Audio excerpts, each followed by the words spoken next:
Arga pun meminta maaf kepadanya. Aku beneran masih ada kerjaan yang harus aku selesaikan. Udah dulu ya, jawab Arga, membalas telepon Dara. Pikiran Arga pun penuh kata-kata Dara yang berputar di kepalanya, memikirkan sikap Dara yang masih saja mempertanyakan dirinya. Arga merasa seperti berjuang sendirian, hingga akhirnya tiba-tiba ia tak sadar mobilnya melaju terlalu kencang. Cahaya, bunyi rem, benturan keras, gelap. Part kedua, hanya di channel ini, cerita dan solusi. Kecelakaan itu datang tanpa aba-aba, karena jalannya takdir tak ada yang tahu. Arga terjatuh di antara detik dan harapan. Tubuhnya terbaring diam. Sementara dunia terus berjalan, seolah tak ada yang hilang. Aspal yang dingin menjadi saksi bahwa rencana bisa hancur. Dalam satu tarikan napas, dan mimpi bisa tertunda tanpa izin. Sejak malam itu, Arga bukan lagi lelaki yang berjalan pulang membawa tawa, melainkan nama yang disebut dalam doanya, Dara. Kecelakaan itu bukan hanya melukai Arga, tapi juga merobek masa depan yang hampir mereka genggam. Ia mencuri langkah, waktu, dan rencana, serta menyisakan sunyi yang terlalu keras bagi hati yang mencinta.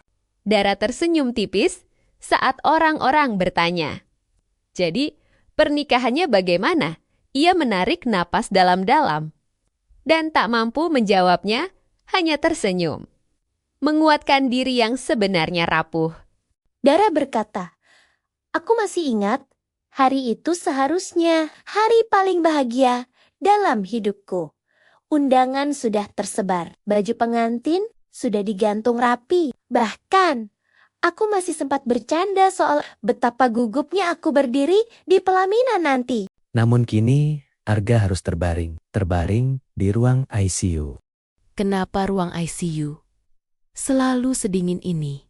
Atau mungkin dinginnya dari dadaku sendiri? Ucap Dara. Monitor itu masih berbunyi. Pip, pip. Berarti kamu masih di sini. Berarti aku masih punya alasan untuk duduk dan menunggu. Aku sebenarnya lelah, tapi aku ingin menunjukkan kalau aku juga berjuang. Berjuang di sini, menunggumu terbangun. Arga, bangun dong, bangun, bangun, bangun, ucap Dara. Namun, Arga tetap terbaring. Tak ada suara menjawab. Tiba-tiba ponsel Dara berdering. Ada panggilan tak terjawab. Ada pesan di handphonenya. Pesan di WA-nya. Dara membukanya. Dara kaget melihat foto. Foto yang tak ingin dilihatnya. Terlihat Arga sedang bersama wanita lain. Hari itu, Dara kaget. Bahkan terjadi konflik batin. Dara yang menunggu Arga selama ini. Dan sudah sebulan lebih Arga koma. Namun, belum sadarkan diri. Ingin rasanya Dara menanyakan tentang foto itu. Namun, percuma. Karena sampai saat ini, Arga belum juga sadar. Konflik batin. Dara, jangan lupa subscribe ya. Suara batin pertama Dara tetap percaya. Dara, kamu nggak tahu ceritanya. Percaya deh, Arga nggak mungkin seperti itu. Dia pernah bilang dia cuma punya kamu. Dia koma, dia nggak bisa jelasin apa-apa. Kalau kamu pergi sekarang, kamu akan menyesal seumur hidup. Percaya Dara sama Arga. Kalau kamu nggak percaya, siapa lagi yang akan percayain Arga? Suara batin kedua, Dara, kamu bodoh kalau bertahan. Dara, kamu ini apa? Kamu setiap hari datang, nangis diam-diam, berdoa sendirian di tengah malam, sementara dia mungkin tertawa dengan orang lain. Kamu setia, tapi kamu bahkan gak yakin kamu bakal jadi miliknya. Kamu menunggu orang yang mungkin gak pernah benar-benar memilih kamu. Suara ini dingin, tapi rasanya nyata. Dara memejamkan mata.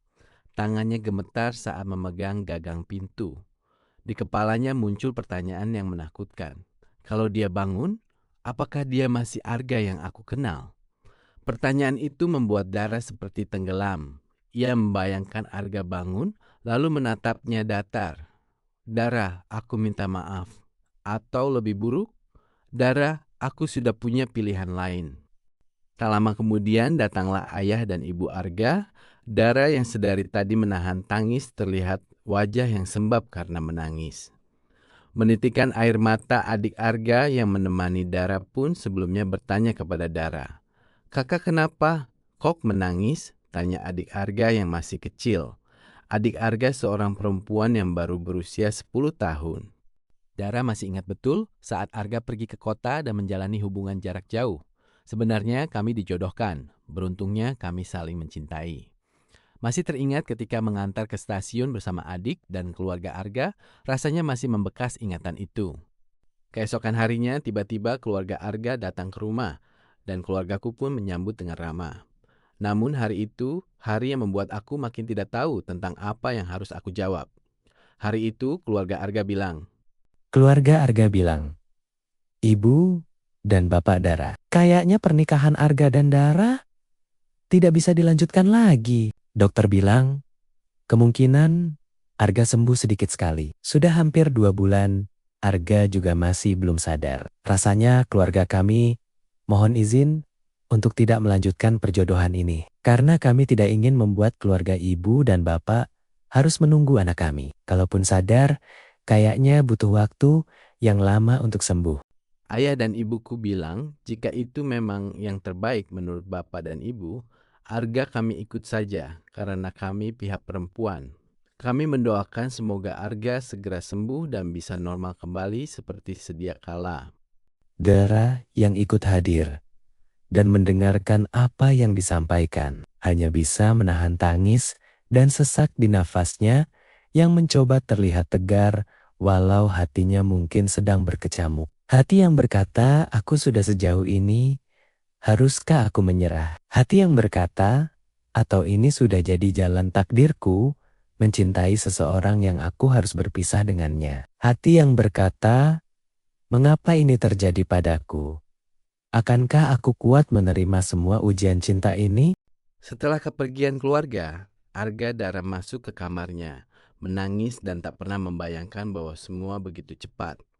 Apakah ini yang dikatakan bahwa cinta tak seharusnya memiliki, atau apakah ini adalah cinta yang tak mungkin bersama? Akhirnya Dara pun pergi ke kamar mandi untuk berwudu dan melaksanakan sholat duha, ingin menenangkan hati yang berkecamuk dan memohon kepada Yang Maha Kuasa agar memberikan kekuatan untuk mampu melewati semua ini, dan tentunya mendoakan kesembuhan Arga. Dalam doa, akhirnya Dara berkata, "Ya Allah, jika memang kami disatukan, karena Engkau ridho kepada kami, maka satukanlah. Namun, jika perpisahan adalah jalan yang terbaik, maka berilah aku kekuatan dan ketabahan untuk melepaskan cinta ini. Cinta yang sudah begitu dalam untuknya. Untuk Arga, semoga kau diberikan kesembuhan dan mendapatkan wanita solehah yang kelak akan mendampingimu jika kita tidak mungkin bersatu." Amin. Itulah tadi kisah ujian cinta antara Arga dan Dara. Menurut pendengar, enaknya Mimin lanjutin lagi enggak nih ceritanya? Kalau lanjut, boleh komen lanjut biar tahu akhir kisahnya. Jangan lupa like dan subscribe.